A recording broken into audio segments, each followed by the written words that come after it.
Bismillahirrahmanirrahim. Assalamualaikum warahmatullahi wabarakatuh. Sahabat yang beriman, Dajjal merupakan salah satu makhluk ke dalam agama Islam yang sangat dikenal.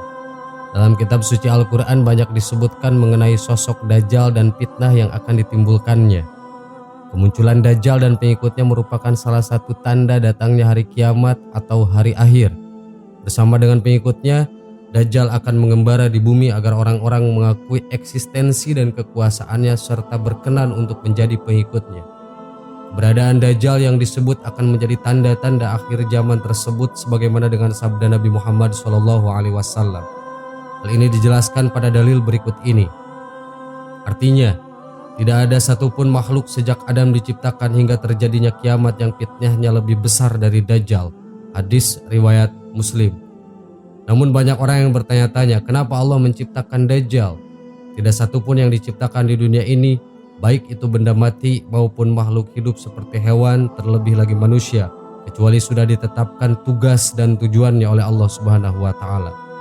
Namun terlepas dari tujuan diciptakannya beberapa ciptaan, pernahkah terlintas dalam benak kalian pertanyaan, mengapa Allah menciptakan makhluk bernama Dajjal?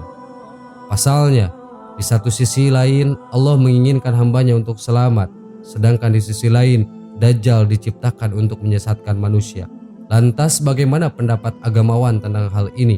Simak baik-baik penjelasannya dengan menonton video ini hingga akhir. Dalam Al-Quran ada banyak sekali firman Allah Subhanahu wa Ta'ala yang menyebutkan bahwa dunia tak lebih dari tempat bermain dan bersenda gurau. Mirisnya, firman Allah tersebut kerap disalahpahami oleh banyak umat manusia sehingga terkadang menjadikan mereka semakin terlena dengan kehidupan di dunia ini. Padahal pada ayat lain Allah juga pernah berfirman, dan kehidupan dunia ini hanyalah permainan dan senda gurau, sedangkan negeri akhirat itu sungguh lebih baik bagi orang-orang yang bertakwa. Tidakkah kamu mengerti? Al-Quran Surah Al-An'am ayat 32. Terlepas dari peringatan Allah Subhanahu wa Ta'ala kepada manusia tentang kefanaan dunia, kita memang tak bisa memungkiri bahwa sejak dulu sampai saat sekarang ini masih ada saja manusia yang menghabiskan usianya hanya untuk makan, minum, tidur, dan kesenangan lainnya. Mereka menganggap bahwa tidak ada tujuan dari penciptaan manusia ke dunia ini kecuali mengumpulkan harta atau mengejar perkara yang bersifat duniawi. Hal tersebut tentu merupakan kekeliruan yang sangat fatal, bahkan bertentangan dengan nilai ajaran agama Islam. Penciptaan manusia bukan semata-mata untuk hidup menjadi harta kemudian mati. Terlebih lagi Rasulullah pernah bersabda, barang siapa yang menjadikan dunia sebagai tujuan utamanya maka Allah menceraikan urusannya, menjadikan mereka lelah dan tak pernah merasa cukup. Dan barang siapa yang menjadikan akhirat tujuan utamanya maka Allah akan mudahkan urusannya, menjadikan hatinya selalu merasa cukup dan harta yang mereka miliki tidak akan membuatnya terlena. Hadis riwayat Ibnu Majah.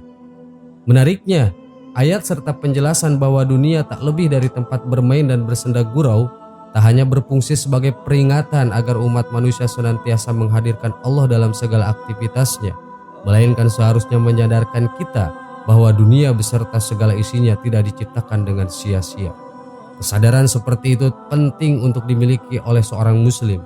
Berdasarkan beberapa literatur sejarah, salah satu sifat yang membuat banyak umat terdahulu disebut sebagai penyandang status kafir di sisi Allah adalah keyakinan mereka bahwa semua yang diciptakan Allah di alam semesta termasuk diri mereka sendiri hanyalah sia-sia.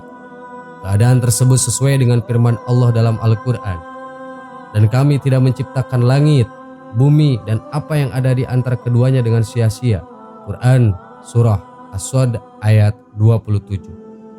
Beruntungnya, meski masih ada sekelompok orang yang tidak percaya terhadap tujuan Allah menciptakan makhluknya, adanya ajaran agama di tengah-tengah umat manusia memungkinkan pemahaman ini dapat dibantah dengan mudah.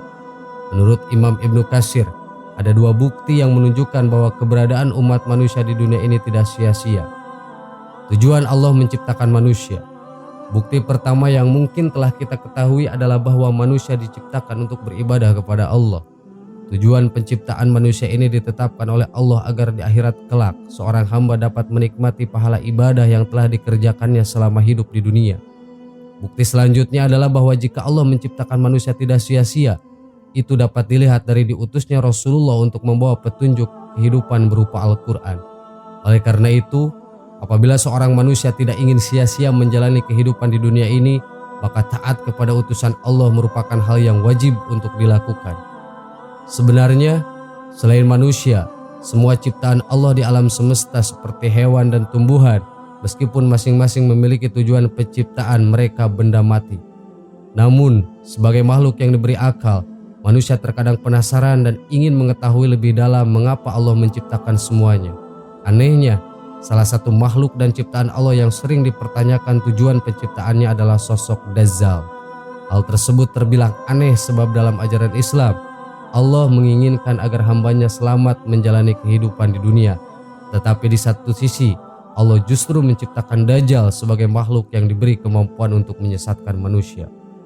Menurut agamawan lulusan sastra Arab Universitas Indonesia, Ustadz Farid Nurman Hasan, pertanyaan mengapa Allah menciptakan Dajjal serupa dengan pertanyaan mengapa Allah menciptakan iblis, neraka, dan hal-hal negatif lainnya. Namun sebelum mengetahui jawabannya, ada baiknya kita mendengar firman Allah yang berikut ini. Artinya, orang-orang yang mengingat Allah sambil berdiri, duduk, atau dalam keadaan berbaring, dan mereka memikirkan tentang penciptaan langit dan bumi sambil berkata, "Ya Allah, tidaklah Engkau menciptakan semua ini sia-sia. Maha suci Engkau, lindungilah kami dari azab neraka." Al-Quran Surah Ali Imran ayat 191. Melalui ayat tersebut, kita bisa mengetahui bahwa di zaman dahulu, cara umat muslim mengingat keagungan Allah sering dilakukan dengan memikirkan tentang ciptaan Allah. Oleh karena itu, Ustadz Farid Mukmin menjelaskan bahwa sejak awal Allah sudah menyertakan peran antagonis dan protagonis dalam penciptaannya. Untuk peran antagonis Allah memiliki iblis, sementara untuk protagonis Allah memilih Nabi Adam alaihissalam. Sadar atau tidak, keadaan seperti itu akan terus berlangsung di semua tempat dan di setiap waktu hingga akhir zaman. Sebagaimana tak heran jika kita mencari tahu tanda-tanda sebelum terjadinya hari kiamat, maka kita akan menemukan peristiwa baik, buruk, silih berganti terjadi, mulai dari kemunculan Dajjal, kemunculannya Imam Mahdi, dilanjutkan dengan kemunculan Ya'juj dan Ma'juj, diturunkannya Nabi Isa alaihissalam, hingga matahari terbit dari barat dan seterusnya. Tujuan Allah menciptakan semua makhluk berangkat dari kondisi seperti itu. Dengan diciptakannya Dajjal dan peristiwa-peristiwa menjelang hari kiamat, semakin membuktikan bahwa selama kehidupan dunia ini masih berlangsung, pertarungan antara hak dan batil tidak akan pernah berhenti. Imam Ibnu Katsir dalam bukunya yang berjudul Huru Hara Hari Kiamat menuliskan bahwa Dajjal diciptakan oleh Allah ke dunia ini untuk menguji seberapa kuat iman dan takwa umat manusia di akhir zaman. Semakin beratnya ujian dari makhluk terkutuk itu mampu membawa orang-orang pada kesesatan dan mengaku sebagai Tuhan dan memberikan iming-iming kenikmatan bagi manusia yang selalu menjauhi perintah Allah. Mereka akan tertarik dengan tipu daya Dajjal. Namun bagi orang yang selalu berpegang teguh pada keimanan selama hidupnya, dia termasuk manusia yang selamat di akhirat dan di dunia. Setelah penjelasan mengenai mengapa Dajjal diciptakan, kita sebagai muslim seharusnya bersyukur dengan diutusnya Rasulullah SAW. Beliau terus-menerus mengingatkan umatnya untuk mempersiapkan diri agar terhindar dari fitnah Dajjal. Rasulullah pernah bersabda, "Tidak ada seorang nabi pun kecuali dia telah mengingatkannya umatnya dari si buta sebelah yang pendusta. Ketahuilah, Dajjal itu buta sebelah dan di antara kedua matanya tertulis kafir." Hadis riwayat Bukhari. Lebih beruntungnya lagi, selain hadis yang baru saja disebutkan, masih ada banyak dalil dan literatur keislaman yang membahas secara rinci segala hal tentang Dajjal. Sahabat yang beriman, karena itu tidak ada alasan lagi bagi kaum muslimin untuk tidak menambah wawasan tentang Dajjal. Salah satu cara untuk meningkatkan kualitas dan keimanan dapat dilakukan dengan memperdalam ilmu agama. Wallahu a'lam. Assalamualaikum warahmatullahi wabarakatuh.